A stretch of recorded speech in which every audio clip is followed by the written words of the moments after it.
My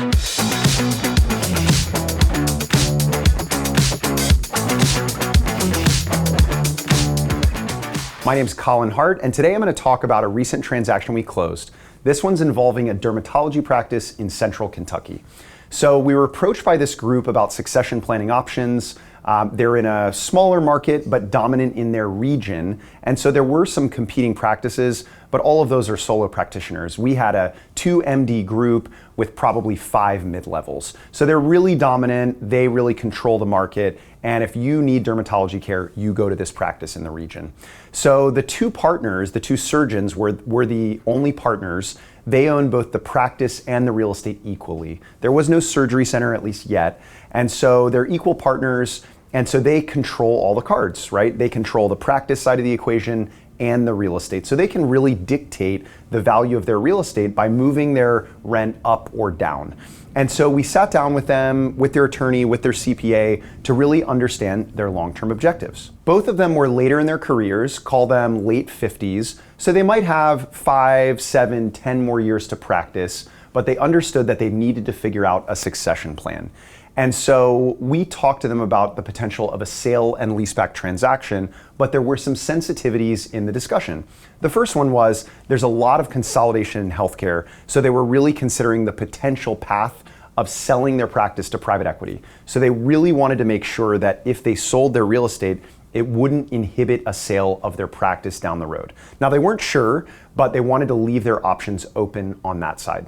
At the same time, they thought there might be the potential to recruit another physician to the practice. And while they liked the idea of that, they weren't sure that that partner would also have the financial capacity to buy into the real estate. So certainly they would bring that, third physician in as a partner in the practice, but with a lot of physicians having high medical school debt or high mortgages or just not being willing to be tied down to a big payment in a practice real estate investment, they wanted to make sure that they didn't burden the practice with an overloaded rent. That means a rent too high. And so they wanted to make sure that their rent was in the range of fair market value. So again, the 2 sensitivities here were leaving the options open to a private equity sale and making sure that the practice investment remained attractive for a new potential partner. Our team was engaged to explore a potential sale and leaseback transaction, so we took the traditional path of underwriting, basically getting ahead of everything and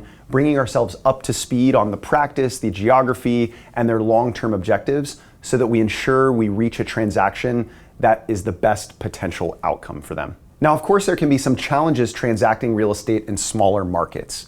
So they're not in a big metropolitan area. They only have 2 physicians in their practice, and while they had a lot of profitability, having only 2 surgeons introduces a lot of key man risk for a potential real estate buyer. Remember, the real estate buyer is buying that stream of rental income, and so if there's no practice to support the income, then there's no value in the continued investment. So when we're going through underwriting, we want to make sure that we get ahead of potential issues like that by thinking about solutions ahead of time. Now, there were a lot of attractive components about this potential investment opportunity for prospective buyers. It's a gorgeous building, really strong financials for the practice, but there are also some challenges, right? The reality is it's in a small market, a small geography. If one of the surgeons is injured or decides he doesn't want to work anymore, then that introduces a lot of risk to a potential buyer because they're buying that stream of rental income, but now we've lost a provider. So having only 2 surgeons in a practice makes a deal a little bit riskier for prospective buyers. So we want to get ahead of all those issues to make sure we solve for them in a potential sale process, ensuring the deal is successful.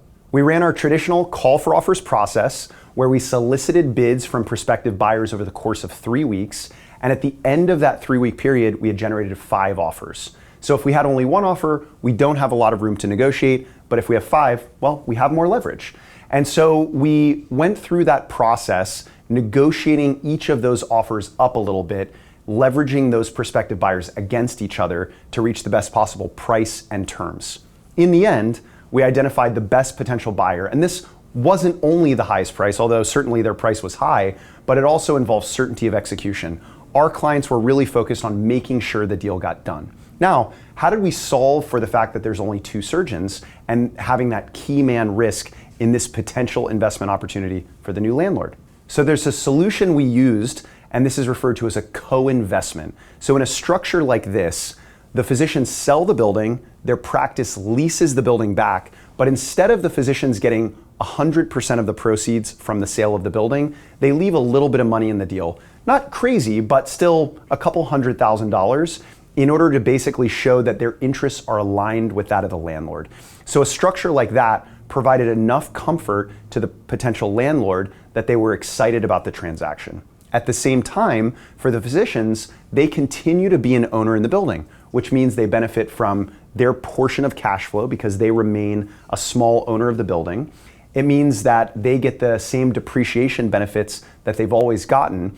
And then if the building ever sells, well, they get their proportionate share of the profits from that sale, all without interrupting their practice. At the same time, this prospective landlord had a really robust development background. And what I mean by that is not only did they acquire buildings, but they also loved the opportunity to remain partners with their tenants, their physician tenants, in terms of developing new facilities. This really appealed to our physician partners because they thought at some point in the future, they might like the opportunity to build a new surgery center. So once the transaction closed, which it closed successfully, a couple of years down the road, they partnered up with the same landlord and developed a new surgery center in which both parties remained partners. So not only did the physicians have ownership in their original building, just a minority ownership, but still ownership, but they also had the opportunity to invest in new buildings that they were operating in alongside the same partner. And so the takeaway from this particular transaction is that a real estate sale, while it may meet your current objectives, if you identify the right partner with the help of a trusted advisor like us, then you may have the opportunity for follow-on real estate developments and continued investment.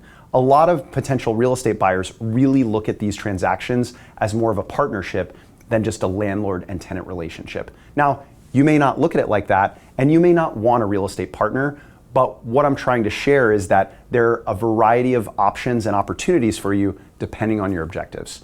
And by hiring an advisor like us, we can help make sure you get in the right direction.